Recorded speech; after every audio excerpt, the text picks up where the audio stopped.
नमस्कार. मी अनिल बोरगावे, राहणार 6वी गल्ली जयसिंगपूर.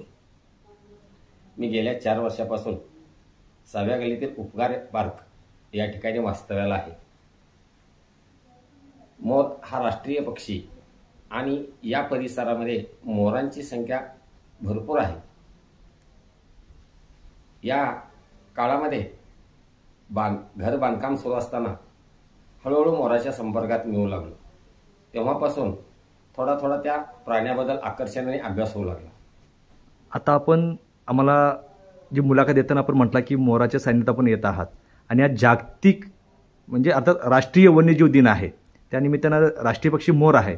त्या मोराबद्दल आणखीन काही जास्त माहिती देता येईल का, किंवा तुम्ही त्या सहवासात कसा आहे गेली 3 वर्षे आहे की काय तुम्हाला त्यातून आनंद मिळतो? म्हणजे एक माणसाळू वृत्तीप्रमाणे तो मोर तुमच्या घरी येतो, अंगणात येतो, नाचतो, खेळतो, तुम्ही त्याला खायला घालता, त्याबद्दल आम्हाला सविस्तर माहिती द्या. मोर हा राष्ट्रीय पक्षी आहे आणि गेल्या 3 वर्षापासून एक 3 मोर अगदी आमच्या जवळ आणि सहवासात येतात.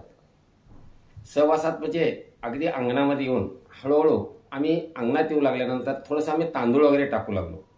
पण तांदूळ तो एवढ्या आवडीनं खात नव्हता. नंतर गहू आणि शेंगदाणे आणि मका हे 3 पदार्थ आम्ही जेव्हा टाकायला लागलो तेव्हा तो हळूहळू आमच्या जवळ येऊ लागला. हळूहळू तो आम्ही हात पुढं केल्यानंतर हातामध्ये येऊन हातातून हा मोर शेंगदाणे वगैरे खाऊ लागला. हळूहळू तो अंगणातून आमच्या गेटच्या आत येऊ लागला आणि हळूहळू तिथून अगदी आमचं लक्ष नसताना सुद्धा त्याला इतकी सवय लागली की हळूहळू त्याचं आमचं लक्ष नसताना सुद्धा तो अगदी कट्टा चढून 7 पायऱ्या चढून अगदी चौकटीमध्ये येऊन तो ओरडून आम्हाला बोलवून या ठिकाणी तो धान्य आमच्याकडून.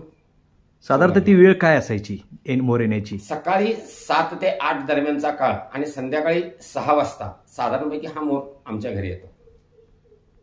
त्या मोरासोबत तुम्ही डेली म्हणजे राहता, म्हणजे त्यासमोर वावरता, काय त्या वेगळ्या नावाने तुम्ही हाक मारता का? हो, त्यातला एक मोर आहे तो वारंवार येणारा मोर आहे आणि त्याला आम्ही राम या नावाने ओळखतो. आणि राम हे नाव देण्याच्या पाठीमागचं पार्श्वभूमी काय? तो राम प्रहरी येत होता म्हणून त्याला राम प्रहरी सकाळी येणार म्हणून त्याला आम्ही राम असं नाव ठेवलं.